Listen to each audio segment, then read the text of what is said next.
Hello friends, good morning. നമ്മുടെ Kerala T V സീരിയലിലേക്ക് എല്ലാവർക്കും സ്വാഗതം. പല്ലവി തൻ്റെ വീട്ടിൽ വന്ന് അമ്മയോടും അതുപോലെ അനിയത്തിയോടൊക്കെ വളരെ സ്നേഹത്തിൽ ഇങ്ങനെ സംസാരിക്കുക. അപ്പോൾ അമ്മയാണെങ്കിൽ മോളെ കണ്ട ആ ഒരു ഇതിൽ കെട്ടിപ്പിടിക്കുവാണ് കരഞ്ഞുകൊണ്ട്. അപ്പോൾ ഇതാ അമ്മയുടെ കുഴപ്പം. എത്ര നാൾ കൂടിയാണ് ചേച്ചി വീട്ടിലോട്ട് വരുന്നേ? ആ നേരത്താണോ കഴിച്ചിലും കരച്ചിലും പിഴിച്ചിലും ഒക്കെ എന്നൊക്കെ ചോദിച്ചിങ്ങനെ നമ്മുടെ പാറു പറയുക. അപ്പോൾ അമ്മ കരഞ്ഞ ചേച്ചിക്ക് വിഷമം വരും എന്നും പറഞ്ഞു. അപ്പോൾ എന്തിനാ അമ്മ ചേച്ചിയെ വെറുതെ വിഷമിപ്പിക്കുന്നേ? അതിൻ്റെ ആവശ്യമില്ല എന്ന് പറഞ്ഞു.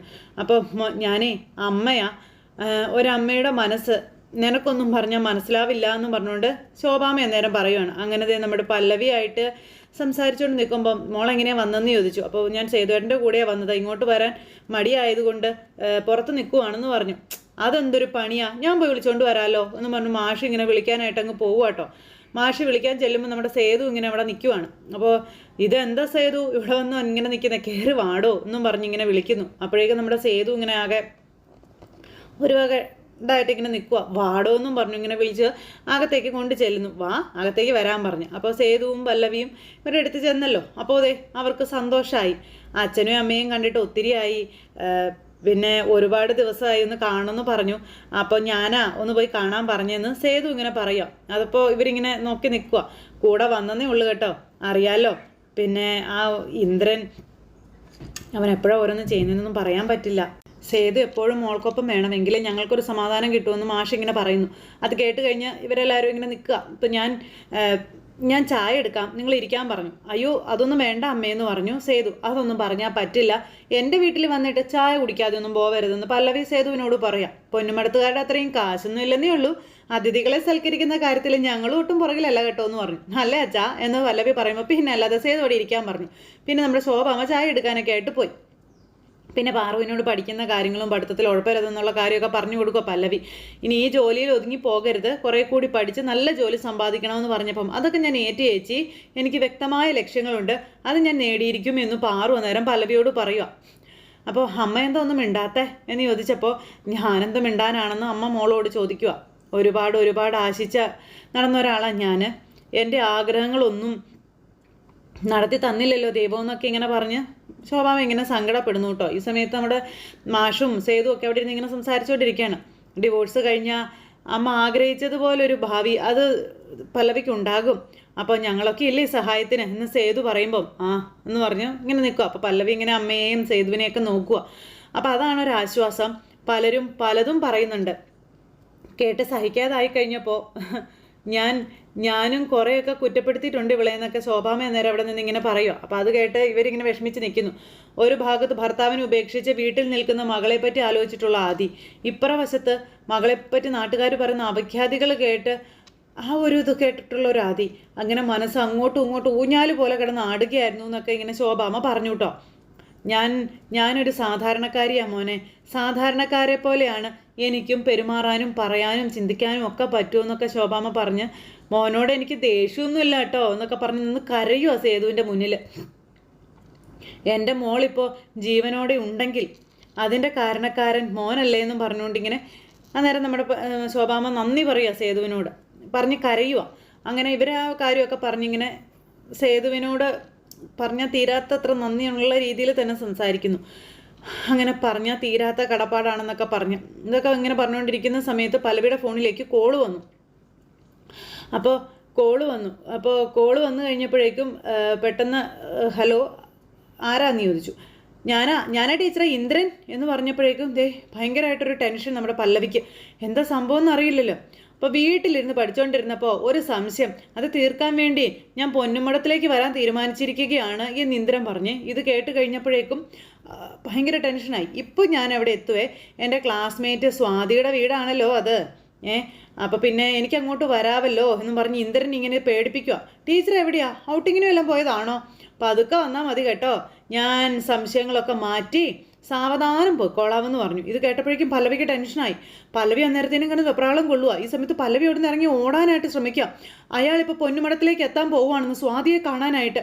മനഃപൂർവ്വം പ്രശ്നം ഉണ്ടാക്കാനുള്ള പരിപാടിയാണ് സേതുവേട്ടാ എന്ന് പറഞ്ഞപ്പോഴത്തേക്കും സേതുവിന് ഭയങ്കര ദേഷ്യം. അവൻ ഒരു കാരണവശാലും എൻ്റെ വീട്ടിൽ കയറരുത്, അതിന് മുന്നേ നമുക്ക് ഇവിടെ എത്തണം, വാ നമുക്ക് പോകാം എന്ന് പറഞ്ഞിട്ട് ഇവർ രണ്ടുപേരും കൂടെ ഇറങ്ങി വന്നതേക്കാൾ സ്പീഡിൽ ഓടുക. അപ്പോഴേക്കും അമ്മ മോളെ പല്ലവി എന്നും പറഞ്ഞ് ഇങ്ങനെ വിളിക്കുന്നു. പക്ഷെ അപ്പോഴത്തേക്ക് അവർ ഓടിപ്പോയി കേട്ടോ. ഈ ഇന്ദ്രൻ എന്ന് പറയുന്നവൻ വീട്ടിൽ കയറുന്നതിന് മുന്നേ അവിടെ എത്തണമല്ലോ അതിന് വേണ്ടി. അപ്പോഴേക്കും ഇന്ദ്രൻ എന്ന് പറയുന്നവൻ വീടിൻ്റെ എത്തിയിട്ട് അവനിങ്ങനെ കാറിൽ വെയിറ്റ് ചെയ്തിരിക്കുക. ഈ സമയത്താണ് സേതുവും പല്ലവിയും കൂടെ അങ്ങോട്ടേക്ക് പറന്നു വരുന്നത്. അവരെ രണ്ടുപേരെയും ഇന്ദ്രൻ കണ്ടു. ഗ്ലാസ് ഒക്കെ ഇങ്ങനെ അതൊക്കെ താഴ്ത്തി ഇങ്ങനെ നോക്കിക്കൊണ്ട് അങ്ങനെ ഇരിക്കുക. സേതുവും പല്ലവി ഇവനെ കണ്ടു കഴിഞ്ഞപ്പോൾ ഇവനെ കൊല്ലാനുള്ള കലിപ്പിൽ അവരങ്ങനെ അവിടെ ഇരിക്കുവാണേ. ഇവരെ വരുത്തുക എന്നുള്ളതായിരുന്നു ഉദ്ദേശം. അതെന്തായാലും നടന്നു. ഈ സമയത്ത് ഫോൺ എടുത്തിട്ട് ചേട്ടൻ നമ്മുടെ പല്ലവിയുടെ നമ്പറിലേക്ക് വീണ്ടും വിളിച്ചു. അപ്പം സ്പീക്കറിലിടാൻ പറഞ്ഞു സേതു പറഞ്ഞനുസരിച്ച് സ്പീക്കറിലിട്ടു. ഹലോ, നീ എത്തിയോ പല്ലവി മോളെ എന്നും ചോദിച്ചുകൊണ്ട് ഇന്ദ്രൻ അന്നേരം പല്ലവിയോട് ചോദിക്കുക. കണ്ടില്ലേ, ഞാൻ ഇപ്പോൾ മോളുടെ മുന്നിലെത്തിയില്ലേ, കണ്ടോ നീ? സ്വാതിയുടെ ബെഡ്റൂമിൽ ഇരുന്നാ ഞങ്ങൾ കമ്പൈൻ സ്റ്റഡി നടത്താൻ പോകുന്നത്. എന്തെങ്കിലും എതിർപ്പുണ്ടോ നിനക്ക്? അപ്പം അതെ, നിന്നെ ഞാൻ കണ്ടോളാടാ. അപ്പോൾ കണ്ടില്ലേ? ഞാനും നിന്നെ കണ്ടടാ എന്ന് ഇന്ദ്രൻ. താഴെ നീ ഇറങ്ങിയ നിന്റെ കാല് ഞാൻ വെട്ടിയിരിക്കും എന്ന് സേതു പറഞ്ഞപ്പം അയ്യോ അത് നിനക്ക് കുറച്ച് ബുദ്ധിമുട്ടാവത്തില്ലേ? എടാ നീ എപ്പോഴും അവളുടെ ഒക്കത്ത് തന്നെയാണോടാ?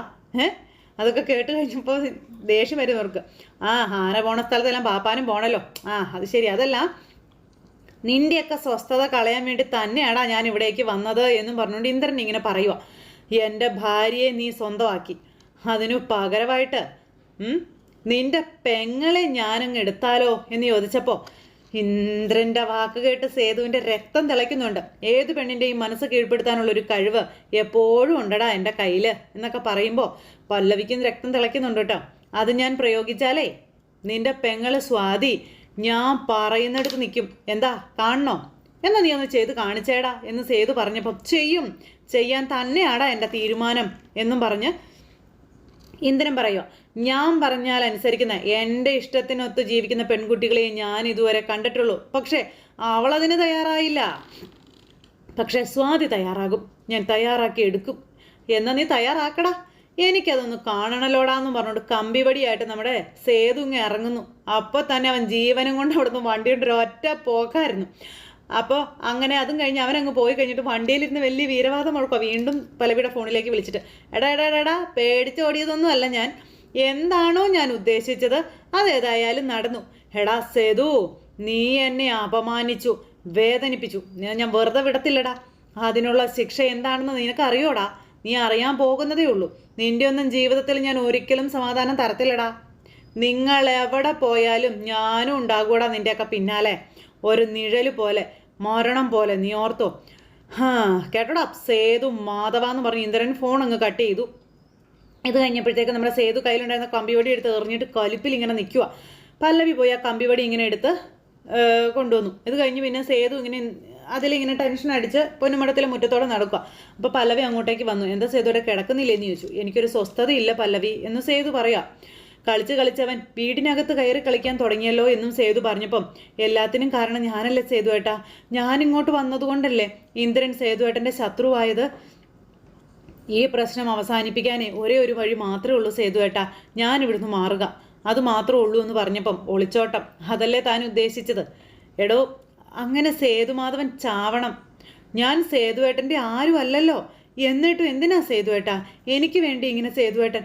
അപ്പോൾ പല്ലവി, ആരും ഇല്ലാത്തവൻ തന്നെയായിരുന്നു ഞാനും, ഒരു തരത്തിൽ പറഞ്ഞാലേ അനാഥൻ. ഈ രക്തബന്ധം എന്നൊക്കെ പറയുന്നതേ അതുണ്ടെങ്കിലേ നമുക്കുണ്ടെന്ന് പറയാൻ പറ്റുള്ളൂ പല്ലവി, അല്ലെങ്കിൽ അതിനൊന്നും ഒരു അർത്ഥം ഉണ്ടാവില്ല. കാരണം എന്താണെന്നറിയോ? അത് മാത്രമാണ് സത്യം. അതിൽ വിശ്വസിക്കുന്നവനാണ് ഞാൻ. അതുകൊണ്ട് തന്നെ ഏതറ്റം വരെ പോകാനും എനിക്കൊരു ഇതുമില്ല. എനിക്ക് വേണ്ടപ്പെട്ടവർക്ക് എന്തൊരാപത്ത് സംഭവിച്ചാലും നമ്മളെക്കൊണ്ട് സഹായിക്കാൻ പറ്റുന്നെങ്കിൽ നമ്മളത് സഹായിച്ചു കൊടുക്കണം. അതാണ് എൻ്റെ ആദർശം. പല്ലവി ഇവിടെ നിന്ന് ഇറക്കി വിട്ടിട്ട് എനിക്കൊന്നും നേടാനില്ല പല്ലവി. ഇന്ദ്രനെ എന്ത് വേണമെങ്കിലും ചെയ്തോട്ടെ, നേരിടാനേ ഞാൻ തയ്യാറാണെന്ന് പറയുമ്പോൾ സ്വാതിക്ക് എന്നോട് നീരസമുണ്ട്.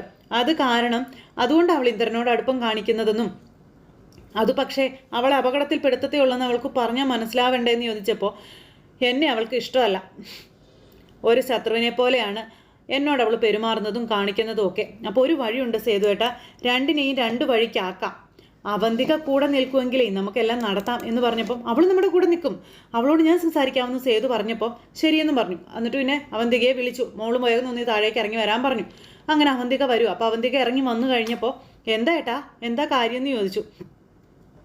അതെ, മോളെ ഇന്ദ്രൻ്റെ കയ്യിൽ നിന്ന് സ്വാതിയെ എങ്ങനെയെങ്കിലും നമുക്ക് രക്ഷിച്ചെടുക്കണമെന്ന് പറഞ്ഞു. അതിന് പല്ലവി ചിലത് പ്ലാൻ ചെയ്തിട്ടുണ്ടെന്ന് പറയുമ്പോൾ എന്താ അത് നടത്താൻ നിന്റെ സഹായം വേണം എന്ന് പറഞ്ഞു. നീ ഉണ്ടാവില്ലേ കൂടെ? അത് കേട്ടപ്പോൾ അത് പിന്നെ ഞാൻ പേടിക്കൊന്നും വേണ്ടെന്നേ. അതെ, എല്ലാം നല്ലതിനാണെന്ന് വിചാരിച്ചാൽ മതിയെന്ന് പറഞ്ഞു അച്ചു. അപ്പോൾ എനിക്ക് വേറെ പ്രശ്നങ്ങളൊന്നും ഉണ്ടായിട്ടല്ല. ഋതികയുടെ സ്വഭാവം അതറിയാവല്ലോ നിങ്ങൾക്ക്. എങ്ങാനും പിടിക്കപ്പെട്ടാലോ അതോർത്ത് മോള് പേടിക്കേണ്ട കാര്യമൊന്നുമില്ല. ഞാൻ നോക്കിക്കോളാം, എല്ലാം ഒരു പ്രശ്നവും ഉണ്ടാകാതെ ഞാൻ ശ്രദ്ധിച്ചോളാമെന്ന് പറഞ്ഞു. അപ്പോൾ അല്ല എന്താ നിങ്ങൾ പ്ലാൻ ചെയ്തിരിക്കുന്നതെന്ന് അന്നേരം അച്ചു ചോദിച്ചു. അപ്പോൾ ശ്രദ്ധിച്ച് കേട്ടോ, ഞാൻ പറഞ്ഞു തരാം എന്നും പറഞ്ഞ് നമ്മുടെ പല്ലവി എല്ലാം അച്ചുവിനോട് പറഞ്ഞു കൊടുക്കുക. അപ്പോൾ ഇതൊക്കെ കേട്ട് കഴിഞ്ഞപ്പോൾ അച്ചു ഇതെല്ലാം ഓക്കെ വെച്ചു. അത് കുഴപ്പമാവുമോ എന്ന് ചോദിച്ചന്നേരം ഇല്ലെന്നീ ഒരു കുഴപ്പമില്ല, നീ ഞങ്ങളുടെ കൂടെ നിന്നാൽ മതി എന്ന് പറഞ്ഞു. ശരി ഞാൻ നിൽക്കാം എന്ന് പറഞ്ഞ അച്ചു. അങ്ങനെ ദേ നമ്മുടെ അച്ചുവിനെ ഇവർ പറഞ്ഞു വിടുക. അച്ചു കയറി പോയി കഴിഞ്ഞപ്പം പല്ലവിയും പിന്നാലെ പോകുക. സേതുവോടെ എന്തൊക്കെ ആലോചിച്ച് നിൽക്കുക. സേതുവോട്ട് മരുന്നില്ലെന്ന് ചോദിച്ചു. ഞാൻ വരും ചെല്ലുന്നു പറഞ്ഞുകൊണ്ട് ഇങ്ങനെ പിന്നാലെ സേതു ചെല്ലുന്നു. ഈ സമയത്ത് അവർ രണ്ടുപേരും മുറിയിൽ നല്ല ഉറക്കം. അപ്പോഴേക്കും അവർ 3 പേരും കൂടി ഇവരുടെ മുറിയിൽ കയറി കഴിഞ്ഞിട്ട് സ്വാതിയുടെ ഫോൺ എടുത്തു. ആ സമയത്ത് ഋതുക വേഗം തന്നെ തിരിഞ്ഞു കിടക്കും. പെട്ടെന്ന് ചടപടയെന്നും പറഞ്ഞുകൊണ്ട് നമ്മുടെ സേതുവും പല്ലവി ഇവരുടെ ബെഡിനടിയിലേക്ക് കയറി, അതായത് കട്ടിലിനടിയിലേക്ക് കയറി. സ്വാതി അവിടെ നല്ല ഉറക്കം. ഈ സമയത്ത് ഋതുകയാണെങ്കിലോ അവിടെ എഴുന്നേറ്റ് ഇങ്ങനെ ഇരിക്കുക കേട്ടോ. അച്ചു ആണെങ്കിൽ അവിടെ എഴുന്നേറ്റ് നിൽക്കുന്നു. ആ സമയത്ത് അച്ചു ഇവരെ കണ്ടത് ആകെ പകച്ചിങ്ങനെ നിൽക്കുക. നീ എന്താ ബാത്റൂമിൽ പോയതാണെന്ന് പറഞ്ഞുകൊണ്ട് അച്ചു അന്നേരം ഒന്നുമല്ലതുപോലെ വന്ന് ഇങ്ങനെ കിടക്കുക കേട്ടോ. ഭയങ്കര അഭിനയം. അപ്പോൾ ഇവർ രണ്ടുപേരും കട്ടിലിൻ്റെ അടിയിൽ കിടക്കുന്നു. സ്വാതി നല്ല ഉറക്കുക. ഋതികയും ബാത്റൂമിലേക്ക് പോണു. ഈ സമയത്ത് അതെ ഇവക്കൊന്ന് ബാത്റൂമിൽ പോകേണ്ട സമയമെന്ന് പറഞ്ഞുകൊണ്ട് സേതു ഇങ്ങനെ പറയാം. അതൊക്കെ നമുക്ക് പിന്നെ സംസാരിക്കാൻ സേതുട്ടാ, മിണ്ടാതിരിക്കുക, ആദ്യം ഫോൺ ഒന്ന് അൺലോക്ക് ചെയ്യട്ടെ എന്ന് പറഞ്ഞുകൊണ്ട് ഇവർ രണ്ടുപേരും കൂടി ഇങ്ങനെ നമ്മുടെ സ്വാതിയുടെ ഫോൺ എടുത്ത് അൺലോക്ക് ചെയ്യാനായിട്ട് നോക്കുക. അത് പല രീതിയിൽ അടിച്ച് നോക്കുന്നുണ്ട്. അപ്പോൾ നോക്കിയിട്ടൊന്നും കിട്ടുന്നില്ല. പിന്നെ രണ്ടും കൽപ്പിച്ച് ഒരെണ്ണം അടിച്ചു. ആ സമയത്ത് ഭാഗ്യം കിട്ടിയെന്ന് പറഞ്ഞു. എന്നിട്ട് പിന്നെ വേഗം ഇവർ ഇതിനകത്തുള്ള കാര്യങ്ങളൊക്കെ മാറ്റുക. അങ്ങനെ അതെ ഇന്ദ്രനുമായിട്ടുള്ള എല്ലാ ഇടപാടുകളും സ്വാതിയുടെ അവസാനിപ്പിക്കാൻ വേണ്ടിയിട്ട് അവരിങ്ങനെ എല്ലാം ചെയ്യുന്നു. അപ്പോൾ അവനെ ഞാൻ ബ്ലോക്ക് ചെയ്യാൻ പോവുകയാണെന്ന് പറഞ്ഞു. അപ്പോൾ മിണ്ടാതിരി, ഇതേ ഇനി രണ്ടാളും ഒരിക്കലും ഫോൺ ഉപയോഗിച്ച് സംസാരിക്കാൻ പാടില്ല, ചാറ്റിങ് വേണ്ടെന്ന് പറഞ്ഞുകൊണ്ട് നമ്മുടെ സേതു ഈ നമ്പറിൽ നിന്ന് ബ്ലോക്ക് ചെയ്തു. അതിനുശേഷം ഇവർ തമ്മിലുള്ള ചാറ്റും കാര്യങ്ങളൊക്കെ ഇങ്ങനെ എടുത്ത് നോക്കുക. അപ്പോൾ ഇനി എല്ലാവരും സെറ്റായി നമ്മളെങ്ങനെ പോകുമെന്ന് ചോദിച്ചു. അവൾ തിരിച്ചു വന്ന് കിടക്കട്ടെ, എന്നിട്ട് നമുക്ക് പോകാം എന്ന് പറഞ്ഞു. അപ്പോൾ ഇങ്ങനെ ഇവർ രണ്ടുപേരും കൂടി കട്ടിലിൻ്റെ അടി കിടന്ന് ഇങ്ങനെ സംസാരിക്കുക കേട്ടോ. അങ്ങനെ അങ്ങോട്ടും ഇങ്ങോട്ടും വർത്താനവും കാര്യങ്ങളുമായിട്ട് കളിച്ച് കളി കാര്യമായി. സ്വാതി അത് അറിഞ്ഞു. അപ്പോൾ സ്വാതിയുടെ ഫോൺ റിങ് ചെയ്ത സമയത്ത് സ്വാതി വേഗം ചാടി എഴുന്നേറ്റിട്ട് ഇങ്ങനെ നോക്കുക. ഇതാരാ, എൻ്റെ ഫോൺ എന്ത് ചെയ്യുന്നു ഓർത്ത് നോക്കിയപ്പോൾ അവിടെ നിന്ന് ഫോൺ കാണുന്നില്ല. ഈ സമയത്താണെങ്കിൽ എല്ലാം കയ്യിൽ നിന്ന് പോയി. അപ്പം ചേച്ചി എൻ്റെ ഫോൺ കണ്ടായിരുന്നോ? അത് അവിടെ എവിടെയെങ്കിലും കാണും, നീ കിടന്ന് ഉറങ്ങാൻ നോക്കാൻ പറഞ്ഞു. അയ്യോ എന്നും പറഞ്ഞുകൊണ്ട് ഇവർ രണ്ടുപേരും കൂടി ഇവിടെ. അപ്പോൾ ഋതിക ഇറങ്ങി വന്നപ്പോഴാണ് സ്വാതി ചോദിച്ചത്. അയ്യോ ഇവിടെയൊന്നും ഇല്ല, ഞാനേ ഇവിടെ വെച്ചിരുന്നതാ, ഇപ്പോൾ സൗണ്ട് കേട്ടു. എവിടുന്ന് സൗണ്ട് കേട്ടു? എനിക്ക് തോന്നുന്നതേ എന്താ പ്രശ്നം ചോദിച്ചാൽ നമ്മുടെ അവന്തിക്ക് അന്നേരം എഴുന്നേറ്റു. എൻ്റെ ഫോൺ കാണുന്നില്ല, ഇപ്പം ആരോ റിങ് ചെയ്തു, എനിക്കൊന്ന് കാട്ടിൻ്റെ അടിയിൽ നിന്ന് സൗണ്ട് കേട്ടെ എന്ന് പറഞ്ഞപ്പോൾ ഈ പെണ്ണിൻ്റെ കാര്യം ഒന്ന് അവിടെ നിന്ന് പറഞ്ഞു. താഴെ ഞാൻ ആരിയിരിക്കുന്നു, നിനക്ക് തോന്നിയത് നീ കിടക്കാൻ പറഞ്ഞു. ഇല്ല ഞാൻ കേട്ടു, സൗണ്ട് കേട്ടു എന്നും പറഞ്ഞു സ്വാതി. സംശയം തീർത്താൽ പറയാം, ഞാൻ നോക്കാം എന്ന് പറഞ്ഞുകൊണ്ട് നമ്മുടെ ഋതുക നോക്കാൻ പോവുക.